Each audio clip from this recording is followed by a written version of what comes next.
They spent my $25,000 wedding fund, so I walked down the aisle alone and debt-free. My name is Lucy, and I'm 58 years old. The morning I discovered my $25,000 wedding fund was gone, the bank showed me something I'll never forget: security footage of someone using my card, my PIN, and my signature. At first, the figure looked like a blur, a stranger. But when the camera angle shifted, when the face came into focus, my heart stopped. It wasn't a thief. It was family. And when I ran home to tell my fiancé, praying he'd comfort me, he didn't even flinch. He just said, "Lucy, it's money. Don't make this a problem." That was the moment I realized I wasn't dealing with one betrayal. I was surrounded by them. And for the first time in what feels like forever, I had been genuinely excited about planning a new chapter of my life. I wasn't a naive young bride anymore. I was an older woman, steady, grounded, cautious, and deeply grateful to have found love again after a difficult first marriage. And because of the perspective that comes with age, I had done everything slowly, carefully, and responsibly, especially saving for my wedding. For decades, I put away small amounts whenever I could, and when I finally met the man I planned to marry, that fund had grown to $25,000. It was enough for the simple, intimate ceremony I wanted, a peaceful second wedding that reflected who I had become rather than who I used to be. I checked that account regularly, sometimes just to reassure myself that I truly had earned that quiet joy. Saving that money was a symbol of my independence, my recovery, and my ability to rebuild a life from the ground up after hardship. So when I logged into the account that morning, coffee still warm in my hand, the last thing I expected was to feel my stomach drop through the floor. It was empty. Not a dip, not a miscalculation, not a surprise fee. Empty. I stared at the screen, blinking, refreshing, logging out, logging back in, switching devices, repeating steps as if I could somehow force reality to change if I tried hard enough. But reality didn't budge. My $25,000 wedding fund, my decade of slow, patient saving, was gone. For a long moment, I just sat still, unable to breathe, and then I opened the transaction history. That was when the panic began to claw at my spine. There were 4 withdrawals, all made within the last 3 days. 4 large transactions, all cleared, all verified, and absolutely none of them authorized by me. My first instinct was denial. It had to be a bank error. It had to be some kind of mistake. I had heard of glitches. I had seen news stories about stolen card numbers and misrouted withdrawals. I clung to that hope like a life raft while I frantically dialed the bank's customer service number. Even as the representative pulled up my file, I kept silently repeating, "Let this be a mistake. Let this be a mistake. Let this be a mistake." But it wasn't. The woman on the phone asked if I had recently used my card in person for cash withdrawals. I told her I hadn't. Then she asked if the card had been stolen. No, it hadn't been stolen. I kept it in a small organizer in my desk drawer specifically because I rarely needed to access that wedding account. Then her tone changed slightly, professionally calm, but with that subtle shift that tells you something is about to hurt. She explained the withdrawals had been made using my physical card and correct PIN, not online, not by a hacker, not by someone halfway across the world, by someone holding the card in their hand. That information cut through me like ice water, because only 2 people besides me had ever been inside that drawer. Only 2 people had ever helped me reorganize paperwork in that room. Only 2 people had ever been trusted enough to have been near that organizer. My sister Bianca and my niece Rowan. My heart pounded as flashes of recent conversations replayed in my mind. The way Bianca talked about how tight things were. The way Rowan had been unusually quiet, avoiding eye contact. The sudden abruptness when I mentioned making final payments for wedding vendors. I had noticed those moments, but like so many women raised to be accommodating, I brushed each one off as nothing. But now every subtle hint coagulated into a horrifying possibility I didn't want to believe. My hands shook as I ended the call. I didn't even put on real shoes. I grabbed my keys, shoved my feet into the nearest pair of slip-on flats, and drove straight to Bianca's house. The entire way there, I kept trying to convince myself that I was wrong, that she would give me a perfectly logical explanation, that Rowan would chime in with a confused laugh, that this wasn't what it looked like. But my panic only grew as memories and inconsistencies swirled. Bianca's strange defensiveness when money was mentioned. Rowan's sudden new clothes last week. Bianca insisting she'd figure something out soon, but refusing to elaborate. My mind wouldn't stop racing. By the time I pulled into Bianca's driveway, my chest was tight and my throat felt raw from repeating, "Please let it be wrong. Please let it be wrong." I walked up to the door, my legs trembling. I knocked once, twice, harder the third time. I needed answers. I needed the truth.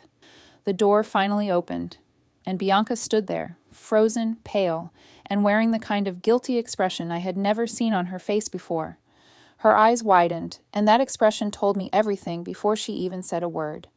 When Bianca opened the door with that guilty expression, I felt my stomach plummet, but nothing could have prepared me for what came next. I stepped inside, barely able to keep my voice steady, and asked her directly if she had taken the money from my wedding fund. I expected denial. I expected shock. I expected her to act offended that I would even think such a thing. But instead, Bianca looked at me with a strange mixture of shame and defiance and said, "Yes, I did. And I had no choice. No choice." Those were the first words out of her mouth. For a moment, I just stared at her, frozen, the words echoing in my head as if they didn't belong to this world. She said it like borrowing sugar, like taking something minor, like it was perfectly reasonable to drain $25,000 from her sister's savings, my own sister. I waited for an apology, for tears, for regret.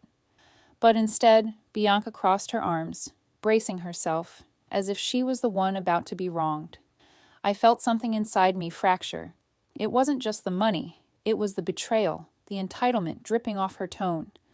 I opened my mouth to ask how she could possibly justify this, but footsteps sounded down the hallway. Rowan appeared, her eyes red, her face blotchy, as if she'd been crying for hours. For a split second, I thought maybe she would apologize or explain or even plead with me, but Rowan's expression tightened when she saw me, like she was gearing up for a fight. She wiped her face with the back of her hand and said, "It wasn't just for me, okay? You don't understand everything." That sentence, so defensive, so accusatory, hit me like a slap. I asked them what they meant, and Bianca glanced at Rowan before sighing dramatically, like I was the burden here. She told me they used the money to pay off Rowan's lingering college debt, and with what was left, they bought Rowan a used car so she could finally get back on her feet. I felt my breath catch. My entire being shook with disbelief. My wedding fund, my hard-earned savings meant for a celebration of a new chapter, had been wiped out so Rowan could avoid student loans and get a vehicle. It wasn't a life or death emergency. It wasn't survival. It was convenience. I didn't hold back the anger that surged through me. I told them they had no right to treat me like their financial safety net, like every dollar I saved was simply waiting for them to claim. Instead of remorse, Bianca rolled her eyes and said, "Lucy, come on. You don't need a big wedding at your age. You can do something small. We actually needed the money." My age, my wedding, my savings, diminished in one sentence. Rowan jumped in with something even worse. She said, "If you cared about us, you would have helped without us having to ask. You've always had money saved. You knew we were struggling." I was speechless. All these years of helping, of babysitting Rowan for free, of paying for emergencies when Bianca called me crying, of being there for both of them financially and emotionally. It all came rushing back like a tidal wave. And suddenly, I realized something chilling. In their eyes, I was not a sister or an aunt. I was a resource, a fallback, a wallet they believed they had earned permanent access to. They didn't think they had done anything wrong. They thought they were justified. My hands shook as I asked when they planned to repay me. Bianca scoffed as if the question were absurd. "We can't repay you, Lucy. We're broke. You know we're struggling. You'll just have to understand." Understand? They emptied my savings, violated my trust, shattered the joy I had been building for months. And I was supposed to understand? Something broke in me then. It wasn't dramatic. It wasn't explosive. It was a quiet internal snap, the kind that tells you something fundamental will never be the same again. I walked to the door, barely aware of my own movements. Rowan called after me, telling me not to be So dramatic. But her voice sounded like it was coming through a tunnel. My head was pounding, my chest tight, my hands numb. I stepped outside and closed the door behind me. The air felt impossibly cold. I stood on the walkway, trying to keep myself from collapsing beneath the weight of what had just happened. My wedding fund was gone. My sister didn't care. My niece blamed me. And suddenly, a brutal realization hit me with full force. I might have to cancel the wedding. My legs felt weak as I walked back to my car, shaking, devastated, and entirely unsure of what came next. I sat behind the wheel, staring at nothing, realizing that everything, my trust, my plans, my joy, had been shattered in a single afternoon. By the time I pulled into my driveway, my entire body felt drained. I had always considered myself emotionally resilient, but betrayal hits differently when it comes from blood, especially when it comes from people you've supported, loved, and defended for years. I needed comfort. I needed reassurance. I needed Daniel. So I walked inside, found him in the kitchen making tea, and before I even took off my coat, I told him everything. Every detail. Every gut-wrenching moment. I had expected him to pull me close, to react with outrage, to tell me he was with me no matter what. I needed that so desperately I could almost taste it. But instead, after a long silence, Daniel let out a slow breath and said, "Well, maybe we should just talk to Bianca nicely before doing anything drastic." I stared at him. "Talk to her nicely?" I repeated, thinking I must have misheard, but he nodded, as if that was a perfectly reasonable approach to someone stealing $25,000 from me. I felt a cold wave wash through me, and his tone wasn't supportive. It was tentative, cautious, almost apologetic toward her, not me. I explained it again, how she knew exactly what she was doing, how she felt no remorse, how she dismissed my feelings as if I didn't deserve a real wedding at my age. Daniel rubbed the back of his neck, avoiding eye contact, and said, "Lucy, maybe you're just a little overwhelmed. It's a lot of money, I know, but it's still just money. Family is important. Just money." He said it so casually, like he hadn't just minimized 10 years of savings, sacrifice, and planning. Like he hadn't just dismissed the emotional blow of being betrayed by my own sister. My voice cracked when I told him that this wasn't just money. This was time, effort, and years of discipline. This was the wedding I had dreamed of having one day, long after my first marriage crumbled. This was proof that I had rebuilt my life.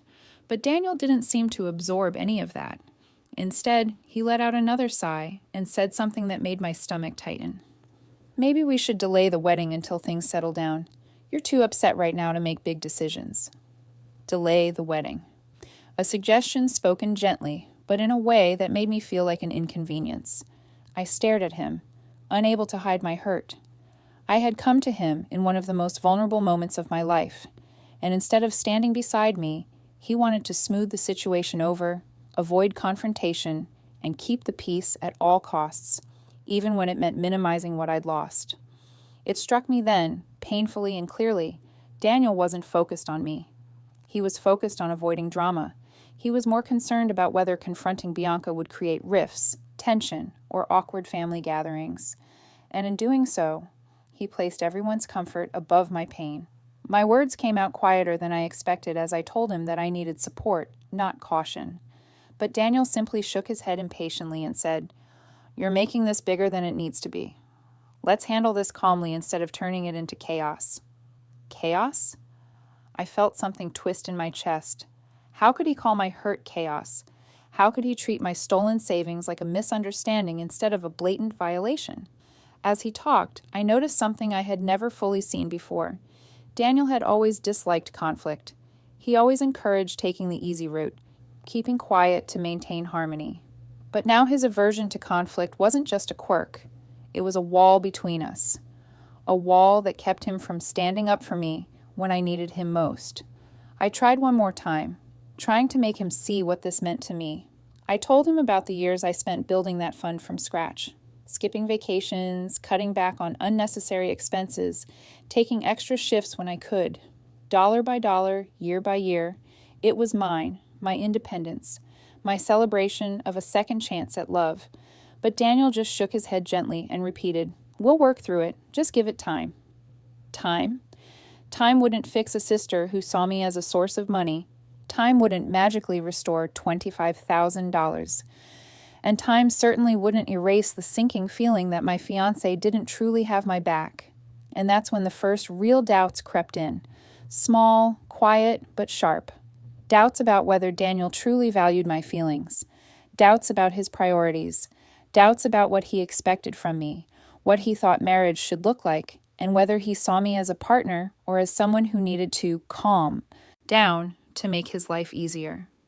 As Daniel went to the living room, insisting we revisit the conversation later, I felt something unsettled take root inside me. That night, after he fell asleep on the couch, I sat alone in the dim kitchen, my mind spinning. A thought rose slowly, then solidified into certainty. If he expected transparency from me, I needed transparency from him too. Quietly, deliberately, I made the decision to check Daniel's financial history for the first time. I didn't know what I would find, but I had a sinking feeling the truth was already waiting for me. When Daniel fell asleep on the couch that night, I sat in the kitchen with every nerve in my body buzzing. His reaction to Bianca and Rowan had shaken me in a way I hadn't yet processed, but something else had begun tugging at me, something small but insistent, like a loose thread begging to be pulled. His calmness about losing $25,000 didn't feel normal. His insistence on keeping the peace, his eagerness to delay the wedding, none of it added up. So, with a deep breath and shaking hands, I went to the home office where Daniel kept his documents. I told myself I wasn't doing anything wrong.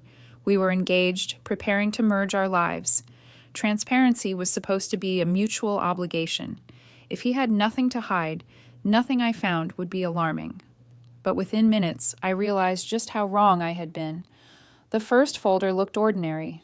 Bank statements, tax returns, the usual paperwork.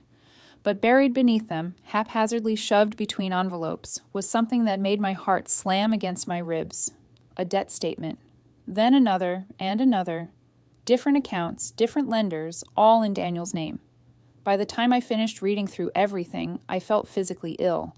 He owed nearly $40,000. Credit cards, personal loans, overdue balances. A tangled web of financial recklessness he had never once hinted at. Not once. Over the past year, he'd assured me time and time again that he was financially stable, that he had no lingering debts from his past. I remembered specific conversations, him insisting we could split wedding costs evenly, him telling me he was proud of my savings, him reassuring me he had everything under control. Everything under control? He was drowning, and suddenly, like a horrible puzzle clicking into place, I understood why he wasn't outraged about the missing wedding fund, why he wanted to handle things nicely, why he insisted we should delay the wedding, why he kept saying it was just money. He had planned to rely on it, maybe not explicitly, maybe he never said the words out loud, but he knew that fund would cover the wedding, and possibly more, a buffer, a cushion, a rescue. He didn't just lose my security with Bianca's theft, he lost the financial lifeline he had silently mapped out for himself. I stood there for several minutes, gripping the papers, my hands shaking with betrayal. When I finally went back to the living room, he was waking up, rubbing his eyes. He saw the stack of documents in my hands and sat up straighter. "Lucy," he said slowly, "what are you doing?" I told him everything, what I found, how much debt he had, how he lied, how deeply this slice of secrecy cut me. His reaction was instant and hostile, not apologetic, not remorseful, defensive, almost angry. "You went through my private files?" he demanded, his voice rising. "You were snooping? How could you violate my privacy like that?" I stared at him in disbelief. "Snooping?" I repeated. "Daniel, you've been hiding $40,000 of debt from me, and we're planning a marriage. You didn't think I deserved to know?" He stood up, flustered, his face red. "Love matters more than money," he shot back, as if that statement excused everything. "Couples get through things like this together. Why are you making this bigger than it needs to be?" Love matters more than money. The same sentiment he had used to dismiss my pain about the stolen $25,000. The same emotional shortcut to avoid accountability. The same way Bianca acted like my savings weren't really mine. For the first time, I saw parallels I didn't want to see, an entitlement woven into both Daniel and my sister, a belief that my financial responsibility somehow obligated me to cushion everyone else's irresponsibility. I took a step back, suddenly overwhelmed. What else had he been hiding? What other conversations had been half-truths? What other decisions had he made using assumptions about what I would do for him? I told him I couldn't marry someone who hid major financial issues from me. Marriage required honesty, partnership, and trust, and he had violated all of those. But instead of owning it, Daniel accused me of being dramatic, of punishing him for being human, of turning everything into a crisis. Our arguments spiraled until my chest felt tight and my throat burned. I grabbed my coat and stepped outside into the cool night air.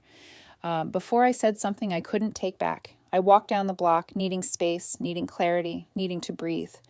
That's when my phone buzzed. A message from Rowan. "Aunt Lucy, can we talk? It's important." I stared at the screen, unsure whether I was ready for yet another truth, but knowing I had to hear whatever she was about to confess. When Rowan asked to meet, I wasn't sure what to expect.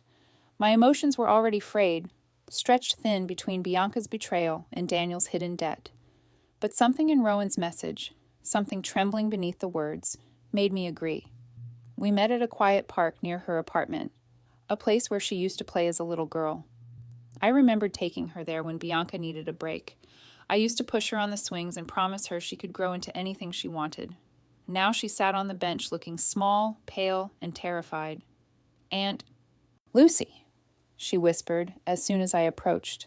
"I'm so sorry." Her voice cracked, and tears pooled instantly in her eyes. She looked devastated, not defiant like she had been earlier. The guilt clung to her like a physical weight. I sat down beside her, but I didn't reach out. I didn't trust myself to. I told her quietly that I didn't want more excuses. I wanted the truth. She nodded, wiping her face, and took a shaky breath. "Mom pressured me," she said. "I didn't want to do it. But she said we had no other options. She said you'd understand eventually." Pressured. I felt a painful, familiar sting. Bianca had always been dominant, forceful, persuasive, especially with Rowan. But Rowan's next words pierced deeper than anything I had imagined. "She never planned to pay you back," she admitted softly. "She said you had enough. She said you didn't need that money as much as we did." My throat tightened. I asked her why Bianca believed that. Rowan looked down at her trembling hand. "Mom says, well, she says your life choices kind of owe the family support, that you're the stable one, the responsible one, the one who should help out because you don't have kids depending on you." I froze. That wasn't just entitlement. That was resentment disguised as justification. Rowan continued, voice splintering. "She said that since you're getting married again at your age, it was selfish of you to spend money on a big wedding. She said someone your age should be grateful for anything." Selfish. At my age. I felt something inside me recoil. My age was never something I was ashamed of. I earned every year I lived. But hearing Bianca weaponize it, to diminish me, to justify stealing from me, cut me deeper than I expected. Rowan pressed on, as if the words were spilling out uncontrollably. "She's been using you for years, Aunt Lucy. Anytime we needed something, money, help, expenses she couldn't cover, she always said, 'Lucy will take care of it.' She owes us." Rowan looked at me desperately. I didn't realize how bad it was until recently, but now I see it. I felt dizzy. Memories began resurfacing with brutal clarity. Times when cash disappeared from my purse, times when small withdrawals showed up on joint errands with Bianca, times when she insisted she hadn't borrowed anything, then later acted offended I even asked. Accidents, misunderstandings, little oversights, all the moments I brushed aside because I didn't want to assume the worst. They weren't accidents. And I had allowed them to stack quietly, one on top of another, until Bianca felt entitled to the biggest theft of all. Rowan sniffled hard, her voice trembling. "Mom has always been jealous of you. She told me once that it wasn't fair you got a second chance at marriage when your first one failed. She said you always get what you want eventually, so you should help more."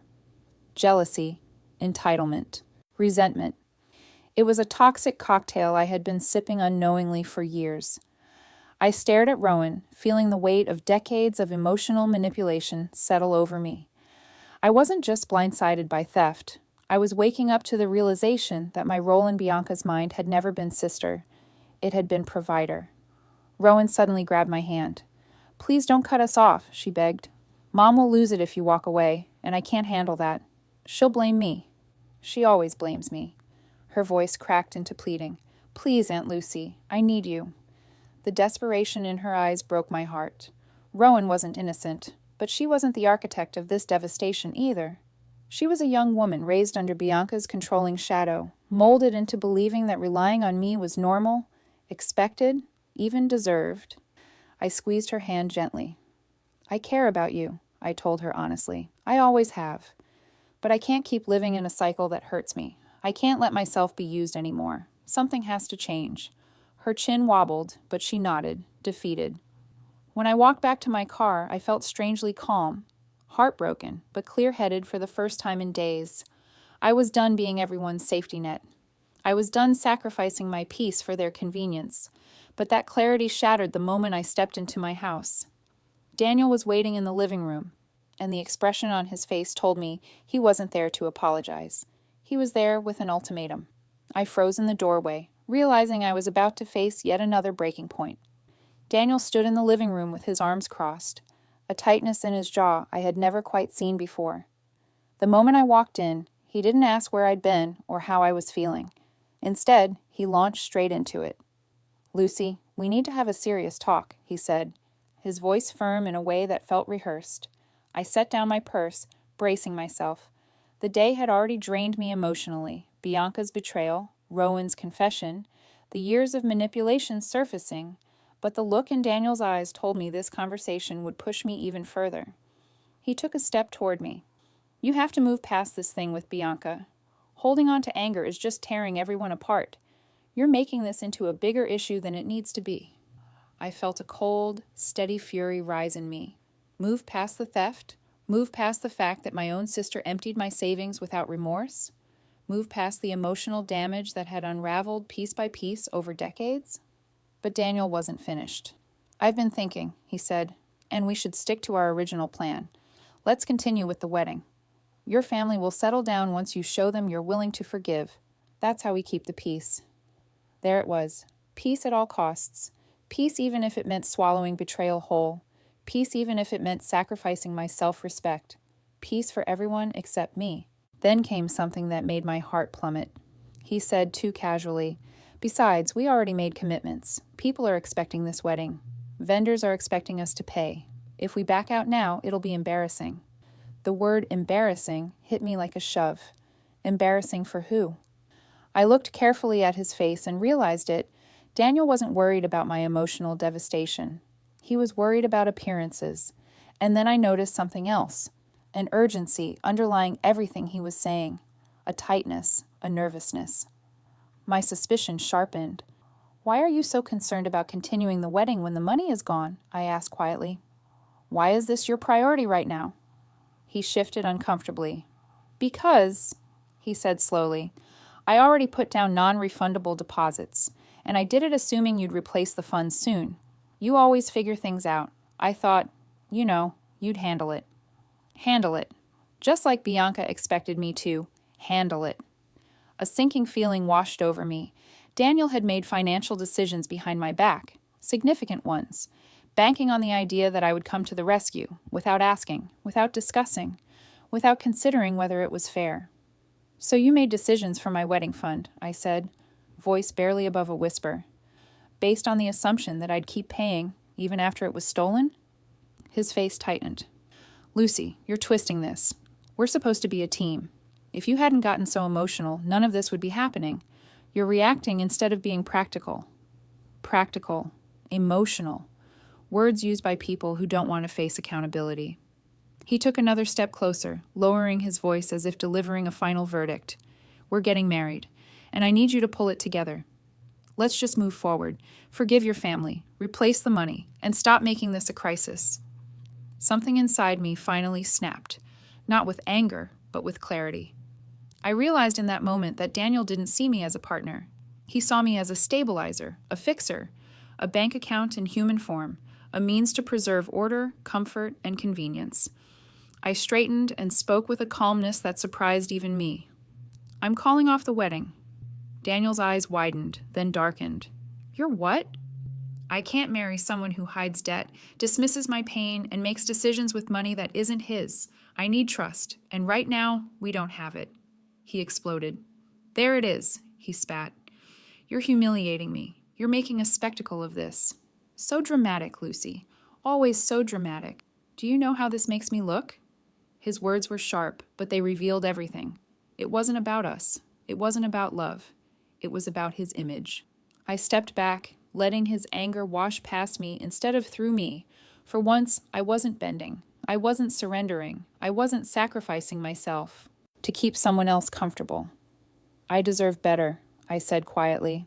I deserve peace. And apparently, I'll have to find it without you. He didn't follow me when I walked toward the bedroom.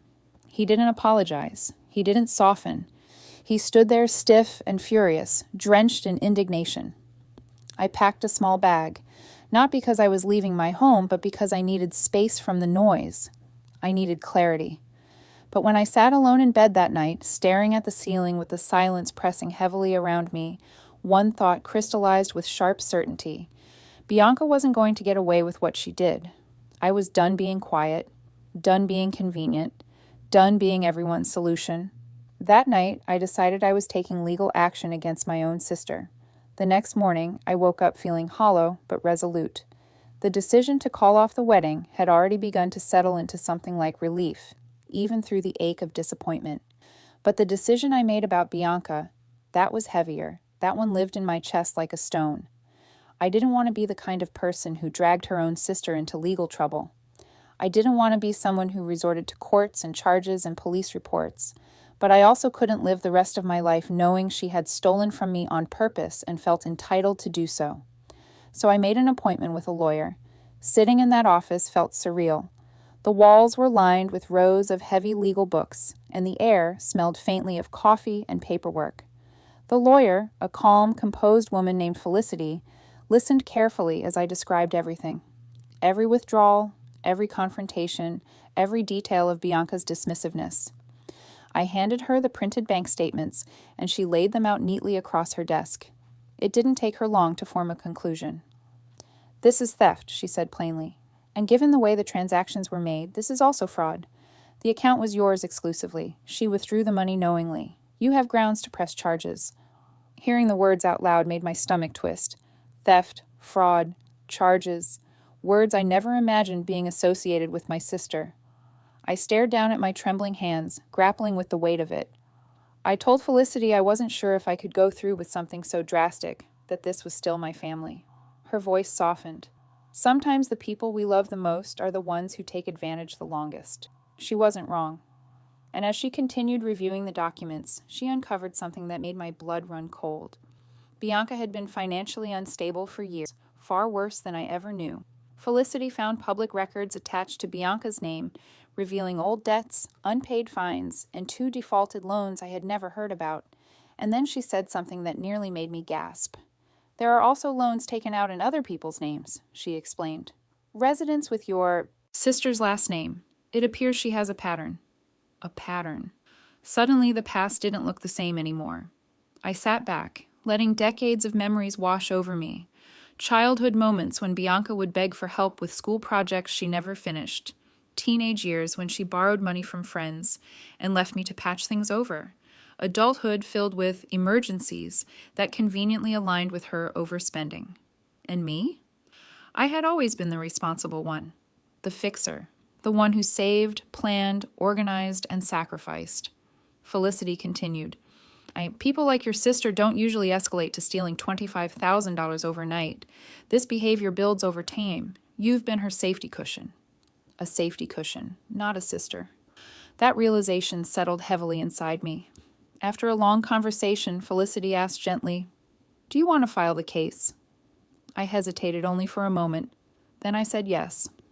For once in my life, I was choosing myself, not the version of me burdened by guilt, not the version of me conditioned to carry everyone else's crises, but the version of me who wanted peace. Boundaries, a life that wasn't shaped by other people's irresponsibility. The family's reaction was immediate and explosive. Some relatives were horrified that I dared involve the law.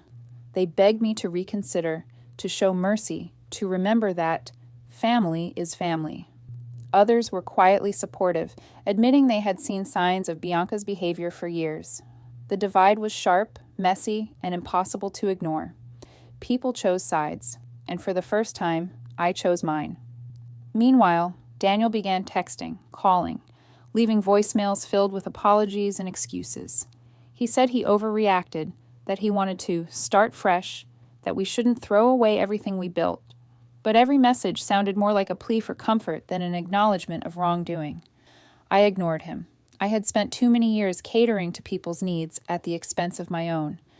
When the court date finally arrived, I walked into the courtroom with trembling hands, but a steady spine. Bianca avoided my eyes entirely. Her expression flickered between indignation and fear, settling somewhere in the middle, defensive, but not confident. The proceedings were painful. Hearing the details laid out publicly, my stolen savings, Bianca's financial history, the evidence of intentional intent, felt like being cracked open. Bianca lied repeatedly, shifting blame onto Rowan, onto stress, onto momentary desperation. But the contradictions in her story tangled quickly. Every lie she told unraveled in her hands like frayed thread. I watched in silence, not as a sister, but as a woman demanding justice. And finally, after hours of testimony, questions, and arguments, the judge prepared to speak. I held my breath. The judge cleared his throat, lifted the written decision, and announced the verdict. When the judge lifted the written decision in his hand, the entire courtroom seemed to go silent. My breath caught in my throat. I don't know what I expected. Part of me feared he'd be lenient, that he'd minimize what had happened the way so many people in my life had done. But his voice was steady, clear, and firm. He ruled that Bianca was responsible for repaying every cent of the $25,000 she had stolen from me. Every cent. No negotiation, no excuses, no room to twist herself into the victim. I felt the air leave my lungs in a single heavy exhale. Relief washed over me, but it was threaded with something heavier. Sorrow. Because there she was, my sister, slumping back in her seat, her face contorting with disbelief and anger and fear. Watching her consequences unfold, knowing how deeply she had hurt me, still didn't erase decades of shared childhood, family holidays, late-night talks. Losing someone you love doesn't feel clean or victorious. It feels jagged and heavy, even when it's necessary.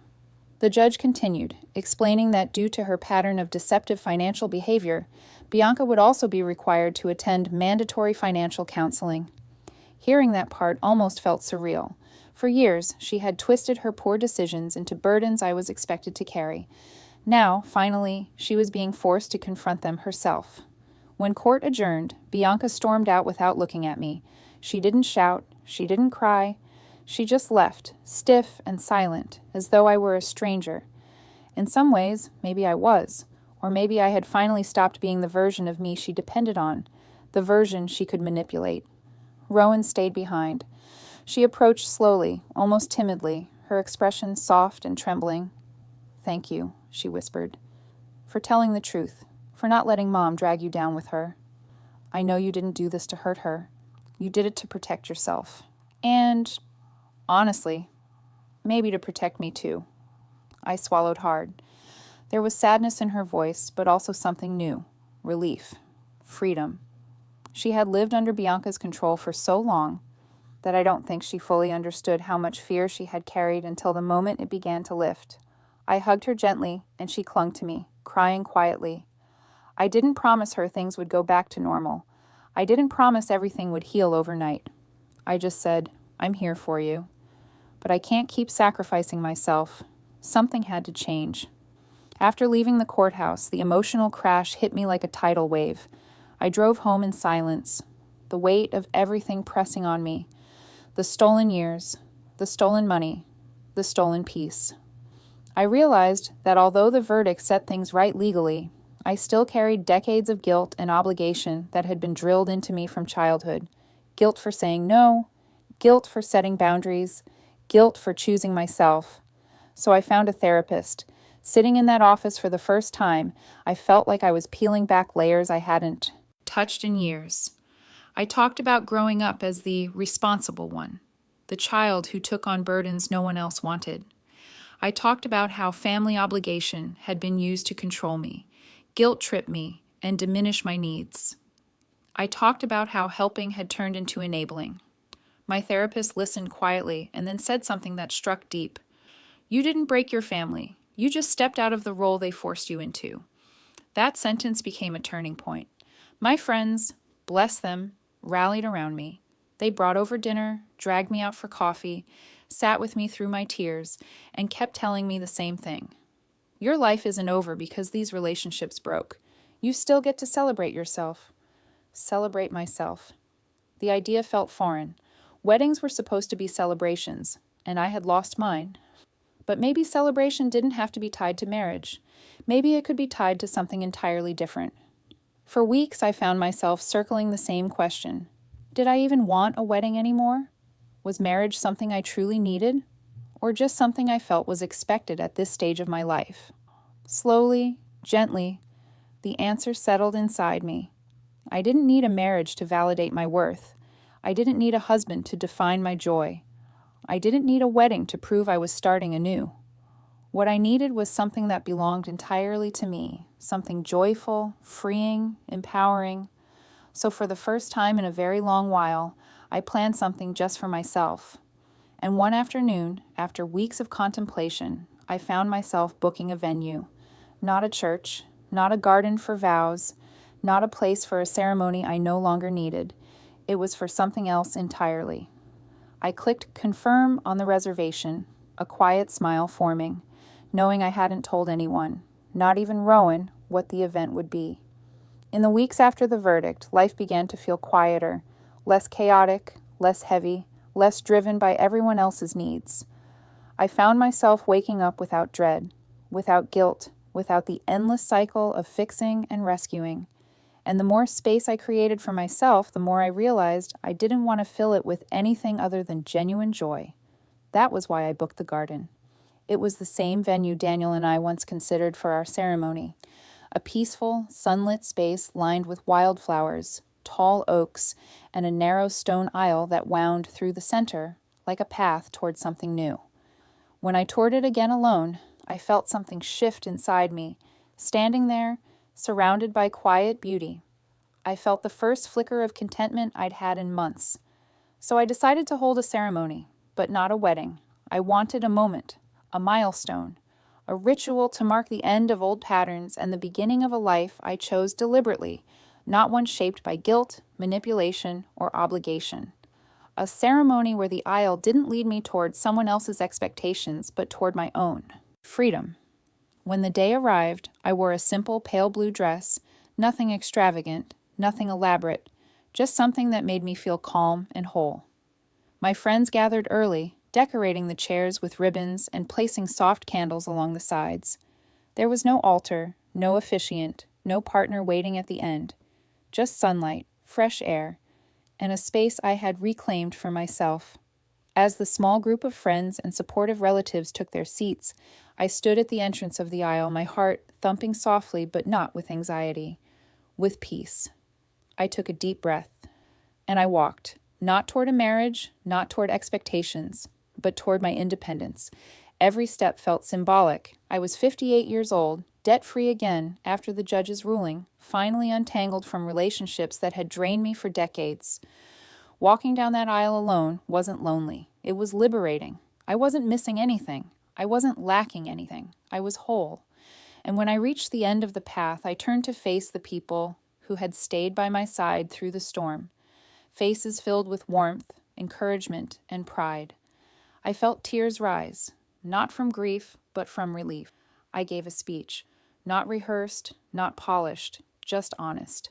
I talked about how easy it is to lose yourself when you spend a lifetime trying to be what others need, how family obligation can quietly twist into emotional chains, how love that demands your silence isn't love at all, and how self-respect sometimes requires breaking ties that others insist should be unbreakable. I didn't walk down this aisle today to start a marriage, I told them. I walked down it to reclaim myself, to honor the years I spent putting myself last, and to promise I won't do it again. Some people cried. Others nodded. A weight lifted off my shoulders as I spoke truths I had never allowed myself to voice. Toward the back, standing near a shaded corner, I saw Rowan. She wasn't dressed up, and she wasn't trying to be seen. She just stood there quietly, her eyes full of something that looked like gratitude, and maybe a little sorrow. I gave her a small smile, and she returned it with a trembling one of her own. She was beginning her own journey out from under Bianca's shadow. I hoped she would find the same sense of release I had.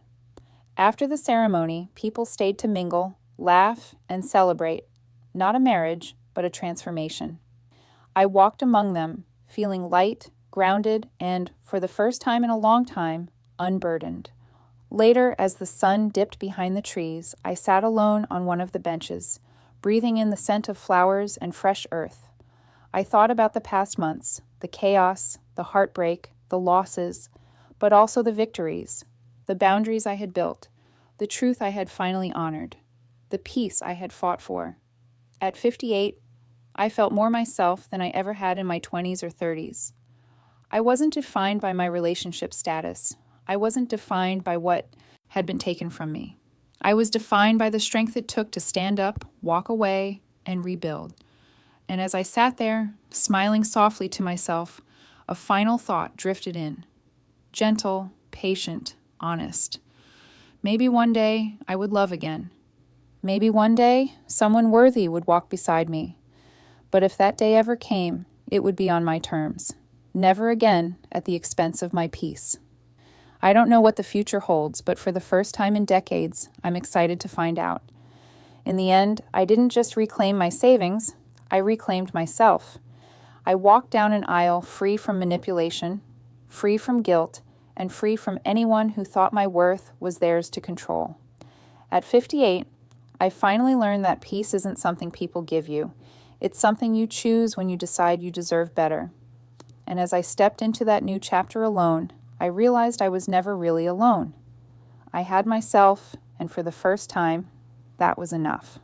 But tell me, if someone you loved betrayed you like this, would you fight for the relationship or finally let it go? Stories like this remind us how powerful it is to take back control of our lives, no matter our age, no matter the cost. If this journey made you feel something, or if it mirrored a truth you've lived through, your voice matters here. Join others who found comfort and strength in these stories. Stay with us, share your thoughts, and keep this community growing. Your experience might be exactly what someone else needs to hear next.